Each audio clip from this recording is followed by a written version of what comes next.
Social media पर प्रहलाद भी। देशी घी अगर आप खा रहे हैं और मार्केट से खरीद रहे हैं, और अगर आप रामदेव का पतंजलि का देशी घी खरीद रहे हैं, तो यह खबर आपके लिए है।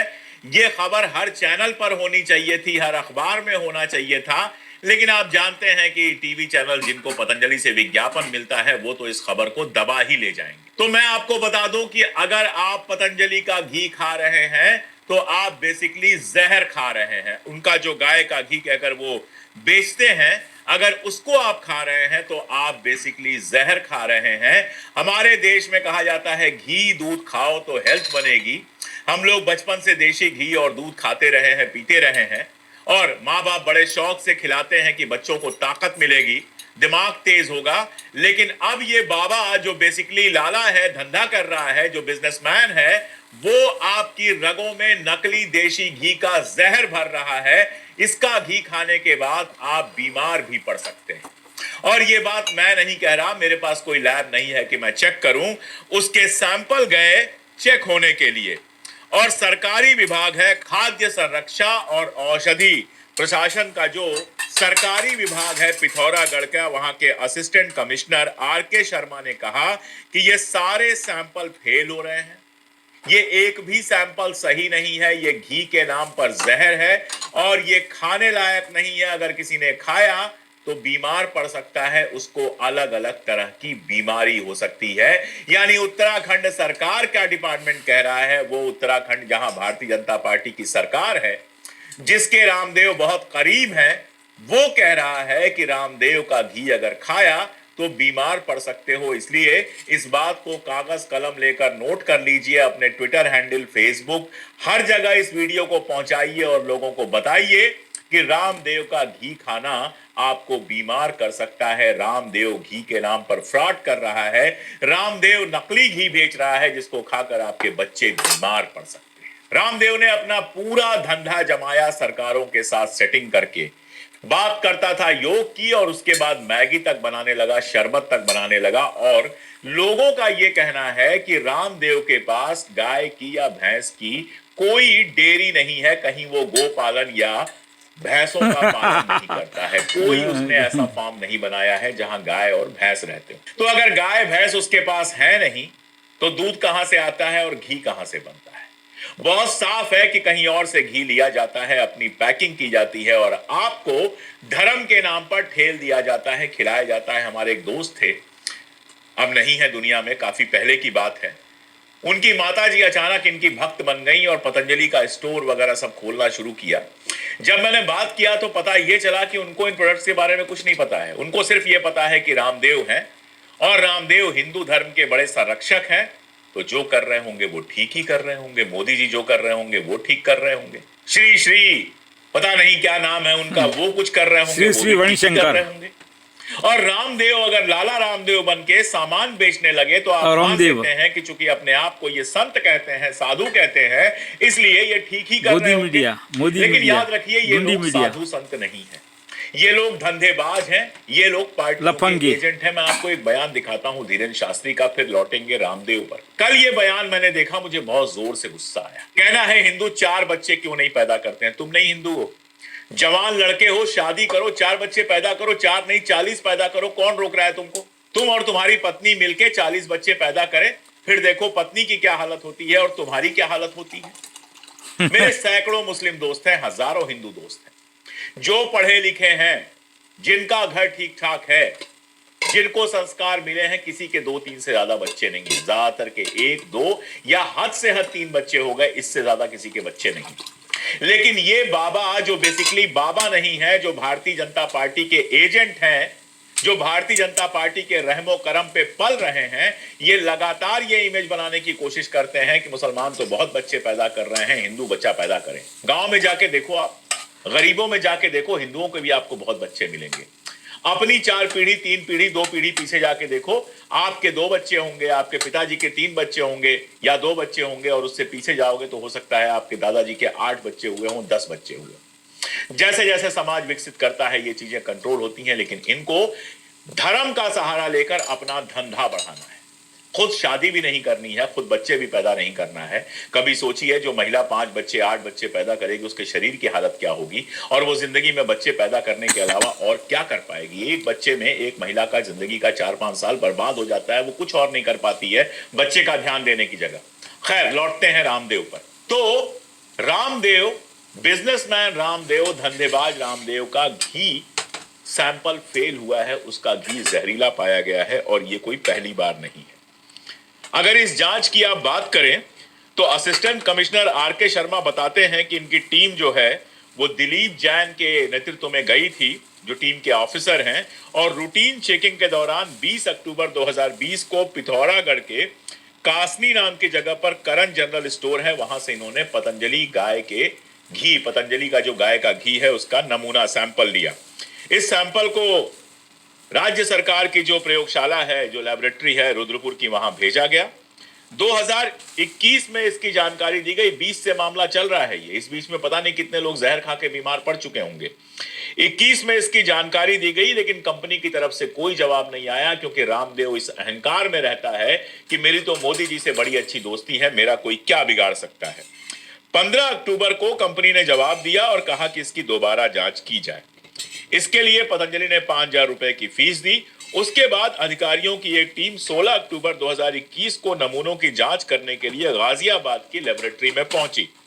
जब दोबारा जांच किया गया, उसमें भी घी स्टैंडर्ड्स के मुताबिक नहीं निकला, घी खराब निकला। उसकी स्टडी की गई। 17 फरवरी 2022 को कोर्ट के सामने रखा गया और पतंजलि को नोटिस दी गई। इस मामले में जो दिलीप जैन साहब थे, उन्होंने कोर्ट को सबूत दिया। कोर्ट ने 1348 दिन बाद गुरुवार को अपना फैसला सुनाया है, और पतंजलि आयुर्वेद लिमिटेड को 1 लाख रुपए, ब्रह्म एजेंसी जो डिस्ट्रीब्यूटर था 25,000 रुपए, और करण जनरल स्टोर पर 15,000 का जुर्माना लगाया गया। मैं ये पूछ रहा हूं कि पतंजलि को घी बनाने से रोक क्यों नहीं दिया गया है? पतंजलि की कंपनी पर आपने सिर्फ 1 लाख रुपए कंपनी को लॉक करनी चाहिए। 1 लाख का जुर्माना उस अरबपति बाबा के लिए क्या माने रखता है? या तो आप 25, 50, 100 करोड़ का उसके ऊपर जुर्माना लगाते, और या फिर देशी घी बनाने से उसको रोक देते कि तुम गाय का घी बना ही नहीं सकते हो। जो उसके गाय के घी का ब्रांड है उसको ब्लैक लिस्टेड कर देते और आदेश जारी करते कि सारी दुकानों से तुरंत के तुरंत ये सारा सामान हटाया जाए। ये लाख रुपए का जुर्माना तो किसी काम नहीं आएगा।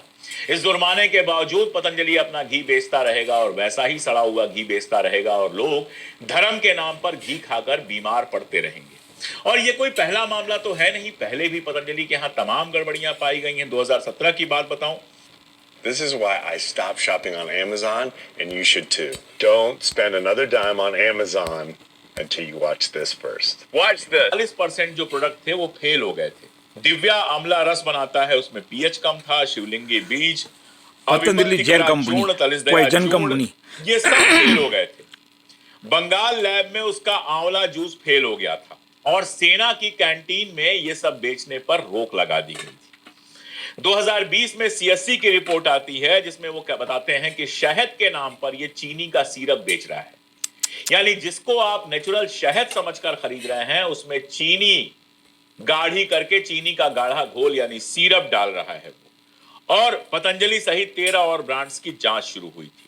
2023 में पतंजलि की सोन पापड़ी जो है वो क्वालिटी टेस्ट में फेल हो गई थी, और अदालत ने कंपनी के असिस्टेंट जनरल मैनेजर समेत 3 लोगों को 6 महीने की सजा सुनाई। बाबा रामदेव अन्ना हजारे बता फेल तक ये फर्जी बना रहा है। एक मनका इलेक्शन कमीशन राजीव कुमार, ज्ञानेश कुमार बद्दा एक मनका फार्मेसी के 14 प्रोडक्ट्स का लाइसेंस रद्द कर दिया था। इसमें श्वासारी गोल्ड, श्वासारी वटी, श्वासारी प्रवाही, श्वासारी अवलेय, ब्रोंकोम, मुक्तावटी, एक्स्ट्रा सब पॉइजन आइटम, और तमाम सब जहरीली आइटम, इन सब पर बैन लगा दिया था। इन सबको ब्लैकलिस्ट कर दिया था उत्तराखंड सरकार। खाना नहीं चाहिए, 2024 खरीदना भी नहीं चाहिए। डीडी से शहद का सैंपल लिया गया था, उसमें भी सुक्रोज जो है वो 5% से ज्यादा पाया गया था। इसका मतलब कि उसमें शक्कर का सिरप मिलाया जा रहा था, उस पर भी 1 लाख का जुर्माना लगा था। जनवरी 2025, इसी साल के जनवरी महीने में उसका जो लाल मिर्च का पाउडर था, उसमें पेस्टिसाइड रेजिड्यू मिले थे, यानी कीटनाशक मिले थे उसमें। आप सोचिए वो कितना जहरीला हो जाएगा। उसके बाद 4 टन बैच को रिकॉल ऑर्डर दिया गया था कि मार्केट से इसको हटा लो। और रिफंड करने की बात कही गई थी कि जिन लोगों ने खरीदा है उनको रिफंड करो। अक्टूबर 2025 में गोरखपुर में रिफाइंड ऑयल का जो उसका सैंपल था वो FSSAI के जो स्टैंडर्ड हैं उनसे बिलो पाया गया था। खाद्य विभाग ने नोटिस जारी की। हल्की आइटम। गोरखपुर उत्तर प्रदेश में नवंबर 2025 में खाद्य सुरक्षा निरीक्षण जो हुआ था, फूड सिक्योरिटी इंस्पेक्शन जो हुआ था, उसमें पतंजलि का रिफाइंड तेल और अमूल दही, ये दोनों के दोनों जो हैं वो गुणवत्ता परीक्षण में फेल हो गए थे। पिछले साल दिल्ली हाईकोर्ट में एक याचिका लगाई गई थी जिसमें कहा गया था कि आइटम ओरिजिनल नहीं, वोटिंग ओरिजिनल नहीं, वो हरे रंग के डॉट के साथ बेचा जा रहा है, जिसका मतलब कि वो शाकाहारी प्रोडक्ट है, लेकिन उसमें मछली का एक अर्क मिला है, यानी मांसाहारी इंग्रेडिएंट मिला हुआ है। हलाल हराम डिग्री ओरिजिनल नहीं, ये कोई नहीं पूछ रहा है कि पतंजलि के प्रोडक्ट को शाकाहारी बताकर आपको मांसाहारी मंजन बेचा जा रहा है। सब गलत चलता है। इसके अलावा आपको पता ही है कि कोविड के टाइम में ये दवाई बनाने का दावा करता था। कोविड में दवाई नोटिस दी, कोर्ट ने बुलाया, सब गलत, भाव नहीं दिया, सब मिक्स। फिर कोर्ट ने 1 करोड़ जुर्माने की चेतावनी दी थी, विज्ञापन बंद कराने का आदेश दिया था, और उसके बाद ये कोर्ट में खड़ा होकर गिड़गिड़ा रहा था। अभी हाल में इसने शरबत बनाया था और एक दूसरी कंपनी रूह अफ़ज़ा के शरबत के बारे में घटिया टिप्पणी कर रहा था कि मदरसे में पैसा जाता है, यहां पैसा जाता है। उस पर भी सुप्रीम कोर्ट की इसको फटकार लगी। आप मुझे बताइए कि हिंदुस्तान में कोई ऐसा बिजनेसमैन है जिसको इतनी बार कोर्ट से फटकार लगी हो, जिसके प्रोडक्ट इतनी बार जांच में फेल हुए हो, तो भी कंपनी जिसके घी के बारे में तो भी कंपनी उत्पादन करती है कि उस घी में खाने लायक कुछ नहीं है, वो घी खाने लायक नहीं है, वो नुकसान करता है, और उसके बावजूद उसको सर पे बिठाया जा रहा है। गोदी मीडिया चैनल बुलाकर उसका इंटरव्यू करते हैं, पॉलिटिकल मामलों पे उसकी राय ली जाती है, उसको बाबा कहा जाता है, वो सेलिब्रिटी बना हुआ घूमता है इस देश के लोगों को जहर पिलाकर। वो सेलिब्रिटी बना हुआ घूमता है सिर्फ इसलिए क्योंकि धर्म का धंधा करता है। खैर, ये सब बातें तो होती रहेंगी, लेकिन अभी इतना याद रखिए कि अगर पतंजलि के प्रोडक्ट आप खरीदते हैं तो सावधान रहिए। जरा देख लीजिए, खरीदना भी नहीं चाहिए, खाना भी नहीं चाहिए, घी के बारे में और बिक्री भी नहीं करना चाहिए। बारे में जिन पर कोर्ट में मामला गया उनके बारे में मैंने बता दिया, और ये सब देखने के बाद ये शंका होना तो बिल्कुल सहज है कि बाकी प्रोडक्ट भी ऐसे ही चौपट तो नहीं है। इतनी सी बात मुझे करनी थी। बाजार में जाइए तो क्वालिटी देखिए, धर्म नहीं। हिंदू के यहाँ से खरीदो, मुसलमान के यहाँ से खरीदो, अरे जिसका सेब आपको अच्छा लगे और सही रेट पे लगे, जिसका आलू अच्छा लगे सही रेट पे लगे, जिसकी शहद आपको अच्छी लगे सही रेट पे लगे, वो लीजिए। और एक आखिरी बात और कर दूं मैं आपसे, मैं अपने खाने के सारे सामान या तो किसानों से या डेयरी के लोगों से सीधे मंगवाता हूँ। मेरे घर में जो परचेज करना चाहिए। हमारे एक मित्र हैं, पतंजलि की किसी भी आइटम परचेज नहीं करनी चाहिए। जब मुझे जरूरत होती है 10 दिन 15 दिन पहले मैं उनको बोल देता हूं, वो अपनी डेयरी से शुद्ध घी निकलवा के मेरे घर पहुंचाते हैं। हल्दी मैं खड़ी खरीदता हूं और पिसवाता हूं, या फिर मैं जाता हूं उड़ीसा का जो स्टोर है दिल्ली में, वहां से खरीदता हूं। पतंजलि की ऑल प्रोडक्ट बंद होनी चाहिए, कंपनी भी बंद होनी चाहिए। मसाले में सीधे जीरा खरीदता हूं और उसको पीस लेता हूं। पतंजलि गार्बेज कंपनी खरीदता हूं, उसको पीसता हूं। आटा में आटा चक्की वाले से खरीदता हूं। ये मैं क्यों बता रहा हूं? क्योंकि ये जितना पैकिंग करके, पैकिंग के नाम पर आपको लगता है कि बड़ी अच्छी चीज मिल रही है, आप नहीं जानते हैं कि पैक में आपको क्या खिलाया जा रहा है। धनिया के ईवीएम जैसा, ईवीएम के वो सच नहीं है, पतंजलि की भी सच नहीं है। नहीं जानते हैं। जो गेहूं आप बाजार से जो आटा, मोदी भी सच बोलता नहीं है, अन्ना हजारे भी सच बोलता नहीं है। तो बेहतर हो कि अपने आसपास दूध वाले से, डेयरी वाले से, अपने जानने वालों से और सीधे किसानों से खरीदिए।